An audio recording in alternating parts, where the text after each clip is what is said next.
हम लोग को लाभित करेंगे। मंगल मूर्ति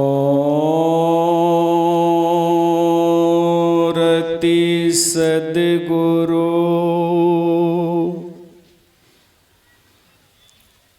मिलबै सर्वाधार।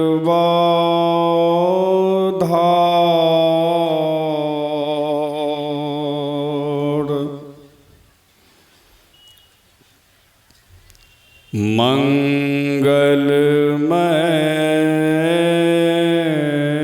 मंगल करन बिनबो बारंबार।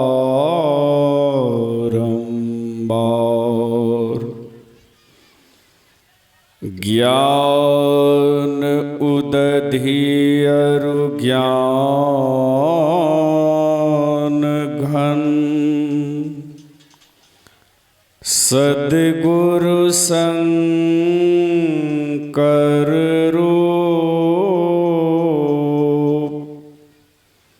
नमो नमो बहुबार सकल सुपूजन बो। नमो नमो बहुबार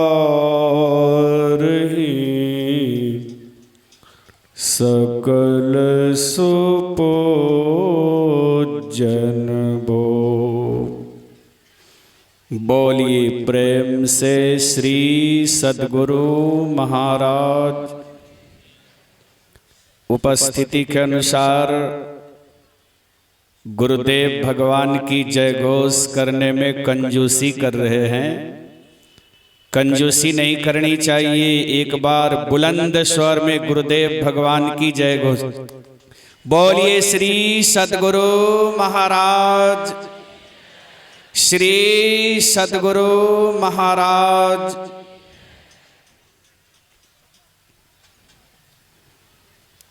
सद्गुरु महाराज के हृदय सम्राट पूज्यपाद संत शाही स्वामी जी महाराज के पाद पद्मों में कोटि कोटि नमन। अपने निवास में विराजमान पूज्यपाद ब्रह्म ऋषि स्वामी चतुरानंद जी महाराज के पाद पद्मों में कोटि कोटि नमन। मंच पर विराजमान तीर्थों को भी पवित्र करने वाले संत चरण एवं हमारे सौर प्रखंड के संतम सत्संग समिति के वरिष्ठ पदाधिकारीगण, तमाम धर्म प्रेमी सज्जनों, माता एवं बहनों, सबों के हृदय रूपी सिंहासन पर विराजमान परम पिता परमात्मा को मैं बार बार नमन करता हूं। अभी अभी हम लोग श्री रामचरितमानस तीर्थ सोपान अरण्य कांड से पाठ श्रवण किए। माता शबरी का प्रसंग 9 प्रकार के भक्ति के संबंध में। यह भक्ति क्या है? भक्ति का शाब्दिक अर्थ है सेवा है। भक्ति का शाब्दिक दूसरा अर्थ ही सेवा है। तो किनकी सेवा? तो प्रश्न खड़ा होता है कि भक्ति किनकी करनी है? भक्ति परम पिता परमात्मा की करनी है, तो सेवा भी उन्हीं की करनी है। तो परमात्मा की कौन सी सेवा करेंगे? परमात्मा हम जैसे कोई शरीरधारी प्राणी नहीं है जो उनकी आवश्यकता को पूरी करेंगे। संसार के कोई भी प्राणी जो भूखा है उनको भोजन देना यह उनकी सेवा है। जिनके पास वस्त्र नहीं है उनको वस्त्र दे देना यह उनकी सेवा है। कोई बीमार है उनकी चिकित्सा करवा देना यह उनकी सेवा है। लेकिन परम पिता परमात्मा तो निरंकार हैं। वे हम आप जैसे कोई शरीरधारी प्राणी नहीं, तो फिर उनकी कौन सी सेवा करेंगे? एक राजा था, वह शिकार खेलने के लिए जंगल गया।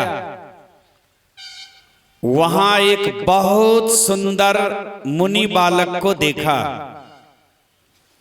और मुनि बालक को देखकर राजा मुग्ध हो गया और मन ही मन विचारने लगा कि यह मुनि बालक अकेला इस घना जंगल में रहता है। इस घना जंगल में बहुत सारे हिंसक प्राणी भी रहा करते हैं। पता नहीं किस समय इनके ऊपर हमला कर दे तो इनकी जीवन लीला समाप्त हो जाएगी। यह मुनि बालक अगर मेरे साथ मेरे राजमहल तक चले जाता तो वहां यह सुरक्षित रहता और मेरे राजमहल का भी शोभा सुंदर बढ़ जाता। यह सोचकर वह राजा मुनि बालक के समक्ष अपनी इच्छा व्यक्त कर दिया। मुनि बालक ने कहा, ए राजा, तुम हमको अपने यहां राजमहल में ले जाकर कौन कौन सी सुख सुविधा दोगे? राजा ने कहा, अरे जैसा मैं भोजन करूंगा बढ़िया बढ़िया वैसे तुम्हें भी खिलाऊंगा। जैसा बढ़िया बढ़िया वस्त्र मैं पहनूंगा तुम्हें भी पहनाऊंगा। जैसा सुंदर राजभवन में मैं रहूंगा तुम्हें भी रखूंगा। और जिस प्रकार से हमारे सोने में पहरेदार चौकीदार हमारी चौकीदारी करता है तुम्हारी भी चौकीदारी करेंगे। मुनि बालक ने कहा, नहीं, ऐसा नहीं। ए राजा, अगर हमारी शर्त को तुम मंजूर कर लो तो मैं तुम्हारे साथ जा सकता हूं। राजा ने कहा, तुम्हारा क्या शर्त है? मुनि बालक ने कहा कि मुझे खिलाओ तुम मत खाओ, मुझे वस्त्र पहनाओ तुम मत पहनो, और मैं जब सो जाऊं तो तुम स्वयं जगकर हमारी पहरा करो, हमारी चौकीदारी करो। राजा ने कहा, ऐसा तो नहीं होगा।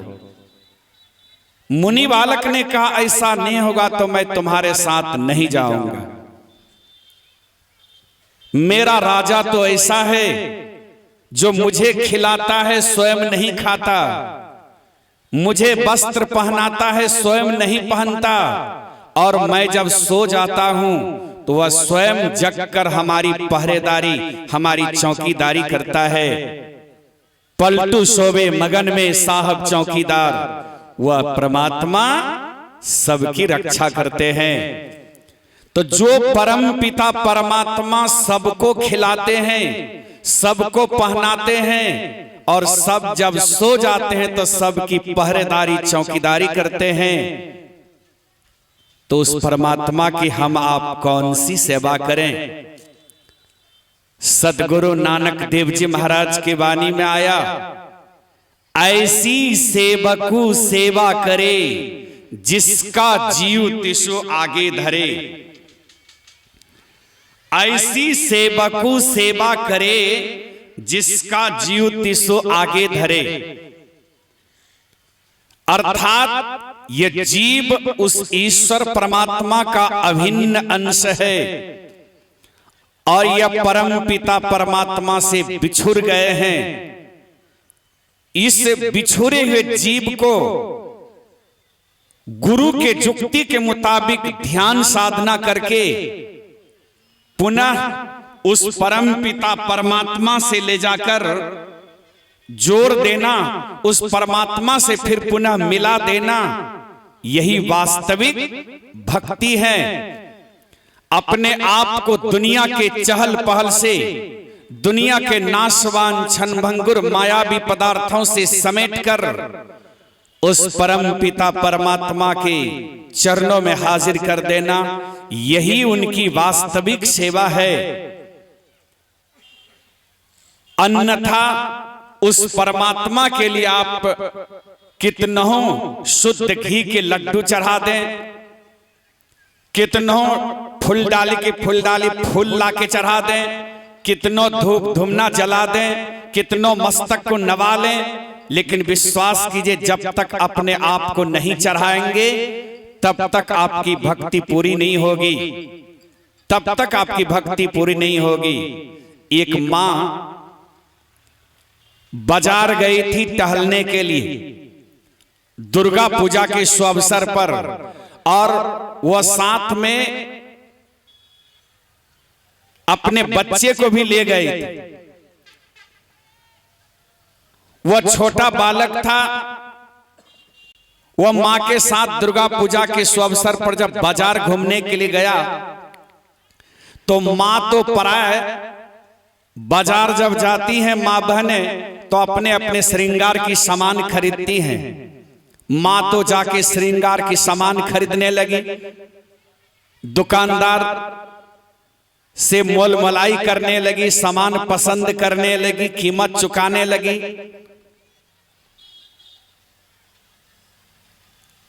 तब तक एक बैलून बेचने वाला बैलून बेचते बेचते वहां तक पहुंच गया।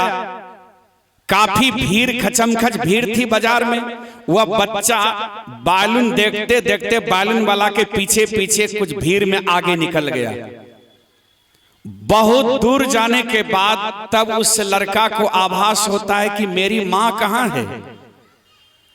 अपनी मां के लिए वह फुट फुट करके रोने लगा।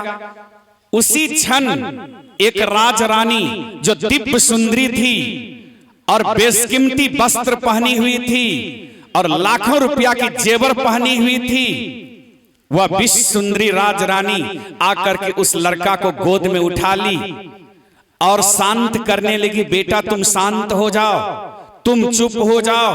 अरे जिस मां से तुम बिछुड़ गया है वह मां तो गरीबी हालत से गुजर रही थी, मैला कुचैला वस्त्र पहनी हुई थी, देखने में भी अच्छी नहीं थी। बेटा तुम उस मां को भूल जाओ और आज से तुम हमको मां कहो।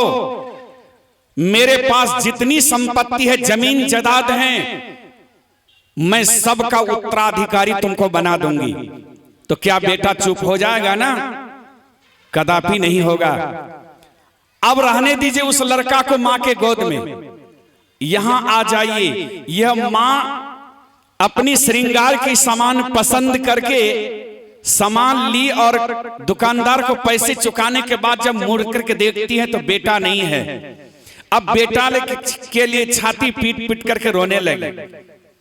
कहने लगी कि अब मैं घर जाके अपने मालिक को क्या जवाब दूंगी, मेरा बेटा हेरा गया। फुट फुट करके रोने लगी।